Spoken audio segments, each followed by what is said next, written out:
Bwana Yesu asifiwe sana, mpendwa mtazamaji wa MHAE TV. Karibu sana kwenye kipindi chetu cha mkate wa leo. Bado tunaziangalia ahadi za Mungu zilizomo katika Biblia. Tuko katika kitabu cha Injili ya Mathayo mtakatifu sura ya 18. Tutasoma mistari michache kuanzia wa 15. Anasema, na ndugu yako akikukosea, nenda ukamuonye wewe na yeye peke yenu. Akikusikia umempata nduguyo. La, kama hasikii, chukua ndugu wengine chukua pamoja nawe tena mtu mmoja au wawili, ili kwa vinywa vya mashahidi wawili au watatu kila neno lithibitike. Na asipowasikiliza wao, liambie kanisa. Na asipolisikiliza kanisa pia, na awe kwako kama mtu wa mataifa na mtoza ushuru. Amin, nawaambieni, yoyote mtakayoyafunga duniani yatakuwa yamefungwa mbinguni, na yoyote mtakayoyafungua duniani yatakuwa yamefunguliwa mbinguni. Tena nawaambia kwamba wawili wenu watakapopatana duniani katika jambo lolote watakaloliomba, watafanyiwa na Baba yangu aliye mbinguni. Kwa kuwa walipo wawili watatu wamekusanyika kwa jina langu, nami nipo papo hapo kati yao.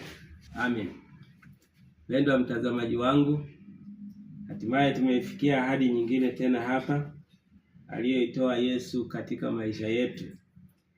Hapa anazungumzia habari za maisha ya kawaida. Katika maisha ya kawaida tunapoishi na jamii, kuna kukoseana, kuna kuwakosea wengine.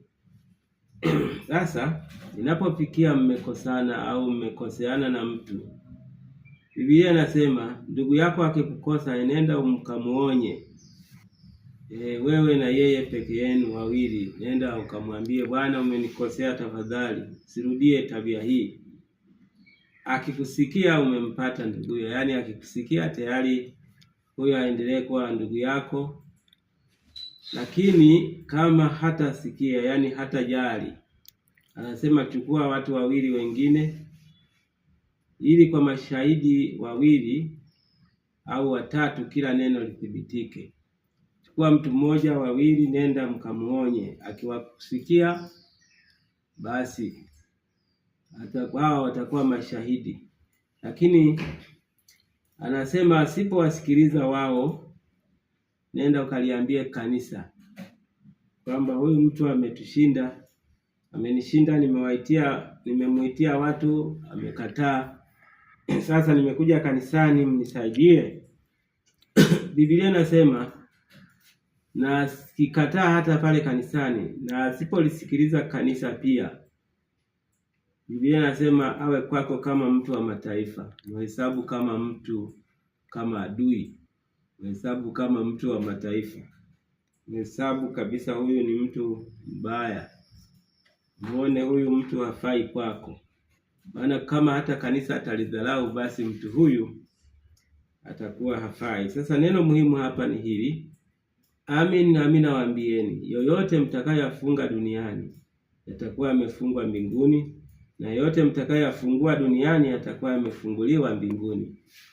Hapa Yesu anasema kama ikitokea hivyo, basi mfungie dhambi. Nimewapa mamlaka ya kufunga na kufungua.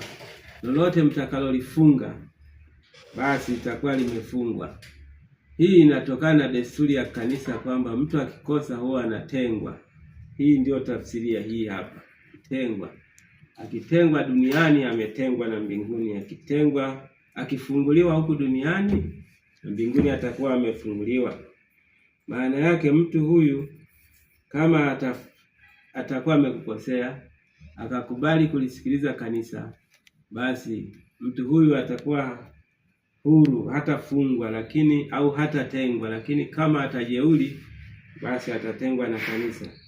Maana yake akitengwa na kanisa, na mbinguni pia ametengwa. Na akifunguliwa, siku atakayofunguliwa, na mbinguni pia atakuwa amefunguliwa. Kwa hiyo hapa Biblia inampa mamlaka kanisa ya kuwafanyia watu kwa namna hii.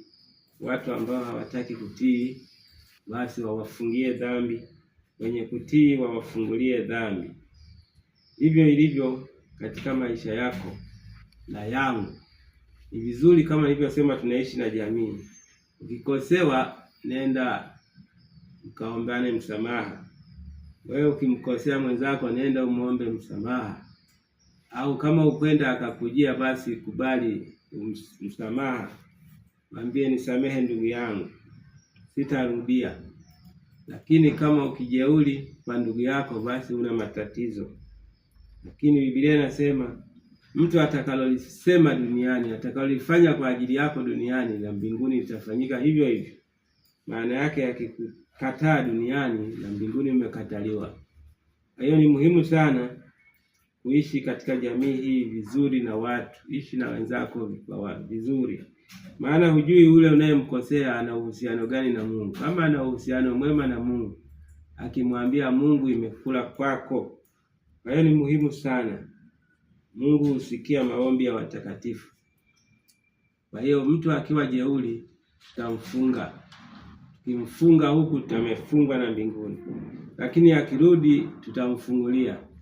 Kifunguliwa huku, wamefunguliwa na kule mbinguni. Kwa nini? Biblia inasema, tena nawaambia kwamba wawili wenu watakapopatana duniani katika jambo lolote, watafanyiwa na Baba yangu aliye mbinguni. Maana yake kama mkikubaliana, mkisameheana, na mbinguni pia itafanyika hivyo hivyo. Lakini anasema walipo wawili watatu wamekutana kwa jina langu, na mimi niko hapo hapo pamoja nao. Maana yake ni kwamba mkikutana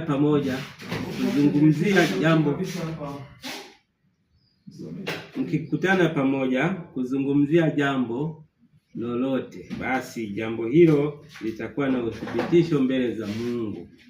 Maana Yesu anasema walipo wawili watatu wamekutana kuzungumza, na mimi niko hapo katikati yao. Wamekutana kwenye kuomba, na mimi niko hapo hapo katikati yao. Muhimu hapo ni hili, kwamba lolote utakalofanya duniani litafanyika mbinguni. Ahadi ni hiyo, kwamba utakachofanya duniani kitafanyika mbinguni.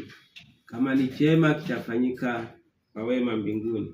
Kama ni kibaya, kitafanyika kwa ubaya kwa ajili yako kule mbinguni. Hiyo ndio ahadi. Mungu akubariki, akusaidie. Msisitizo hapa, ishi na jamii vizuri, ishi na wenzako vizuri, kwa sababu kadri unavyoishi na watu vizuri, ndivyo unajitengenezea uhusiano wako na Mungu. Lakini kadri unavyoishi na watu vibaya, unaharibu hata uhusiano wako na Mungu. Unajiharibia nafasi yako ya mbinguni. Lakini jitengenezee nafasi mbinguni kwa kuishi na jamii vizuri. Mungu akubariki. Tukutane tena wakati ujao. Kwa jina lake Mungu Baba, Mwana na Roho Mtakatifu. Amen.